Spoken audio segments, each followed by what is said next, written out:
Bonjour, dans cette vidéo nous allons voir sur un exemple comment traduire un énoncé en français en langage des probabilités. Alors, une grande entreprise vient de clôturer sa campagne de recrutement qui s'est déroulée en 2 temps. Premier temps, étude du dossier présenté par le candidat. Deuxième temps, entretien en vue du recrutement. Le processus de recrutement mis en œuvre par l'entreprise est le suivant. Si le dossier est jugé de bonne qualité alors que le candidat est reçu en entretien par le directeur des ressources humaines, si le dossier n'est pas jugé de bonne qualité, alors le candidat subit des tests puis est reçu en entretien par le directeur de l'entreprise. Dans les 2 cas, à l'issue de l'entretien, le candidat est recruté ou ne l'est pas. À l'issue de cette campagne de recrutement, l'entreprise publie les résultats suivants. 30% des candidats avaient un dossier jugé de bonne qualité, 20% des candidats n'ayant pas un dossier jugé de bonne qualité ont été recrutés, 38% des candidats ont été recrutés. On prend un candidat au hasard et on note D, l'événement le candidat a un dossier jugé de bonne qualité, et R, l'événement le candidat est recruté par l'entreprise. Bien, alors, quand on a un énoncé comme celui-ci pour le baccalauréat, il faut absolument le relire plusieurs fois jusqu'à le comprendre parfaitement et se l'approprier, en particulier comprendre que D désigne l'événement le candidat a un dossier jugé de bonne qualité, donc D c'est pour dossier, R est l'événement le candidat est recruté par l'entreprise, donc R c'est pour recruter, donc établir des petits liens comme ça va permettre d'être plus efficace par la suite. Bien. Première question, traduire les pourcentages donnés dans l'énoncé dans le langage des probabilités. Ok, alors, les pourcentages, ils sont ici, il faut absolument les surligner, les mettre en valeur, en particulier toutes les données numériques qu'il peut y avoir dans un énoncé de ce genre-là. Et on va essayer d'interpréter ce 30%, ce 20%, ce 38% en utilisant un langage des probabilités.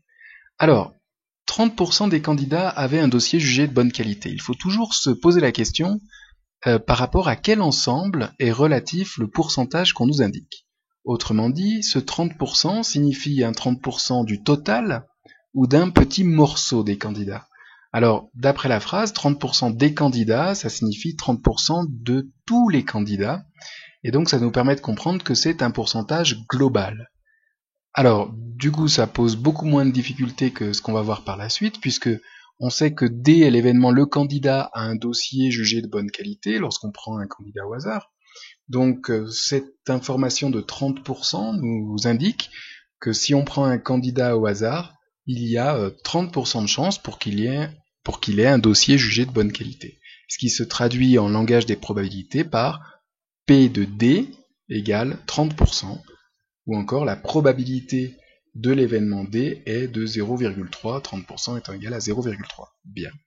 Alors le pourcentage suivant, 20% des candidats n'ayant pas un dossier jugé de bonne qualité ont été recrutés. Alors là c'est un petit peu différent, puisque ce 20% n'est pas relatif à l'ensemble des candidats, mais seulement aux candidats n'ayant pas un dossier jugé de bonne qualité.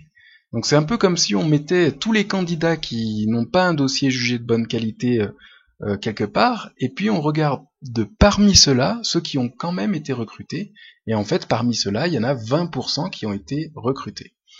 Donc ici, il faut comprendre que on traduit ce pourcentage relatif à une petite partie des candidats par une probabilité conditionnelle.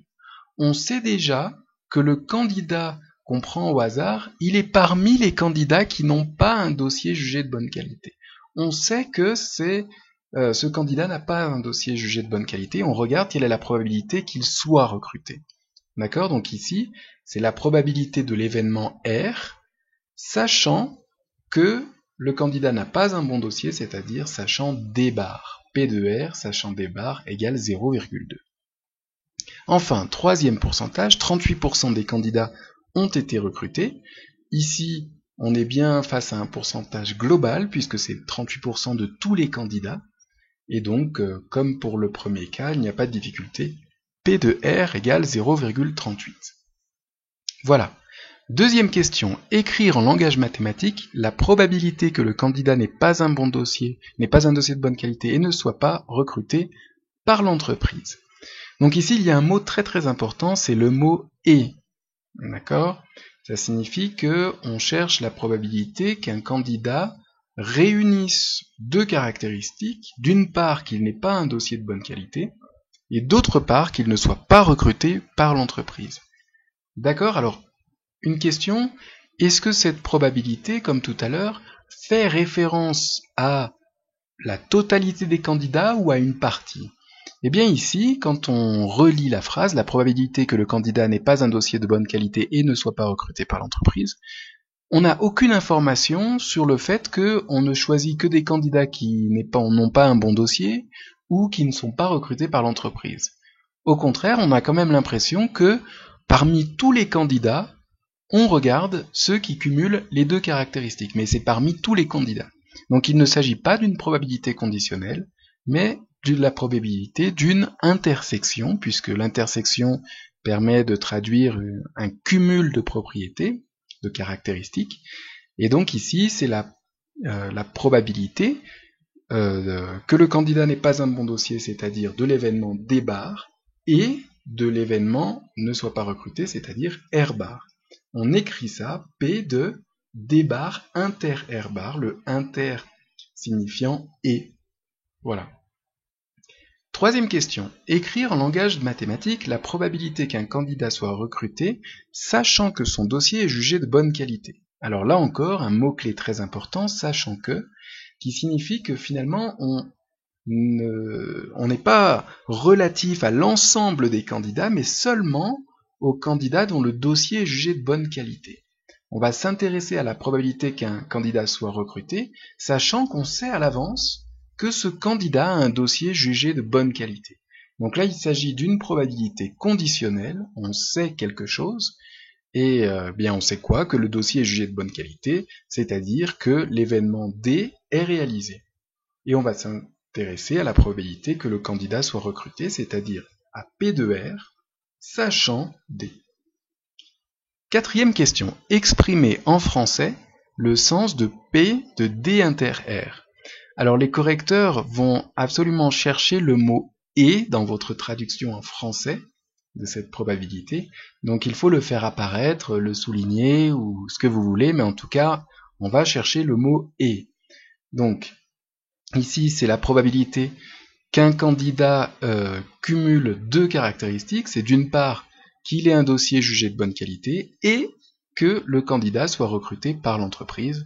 Donc voilà, la probabilité qu'un candidat ait un dossier de bonne qualité et soit recruté par l'entreprise. Voilà, c'est terminé. J'espère que cet exercice vous aura permis de comprendre les subtilités de la traduction d'un énoncé en français en langage des probabilités.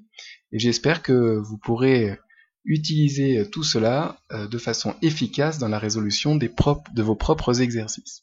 N'hésitez pas à poster un commentaire ou à poser une question au pied de la vidéo ou directement sur mathématiques.club. À bientôt!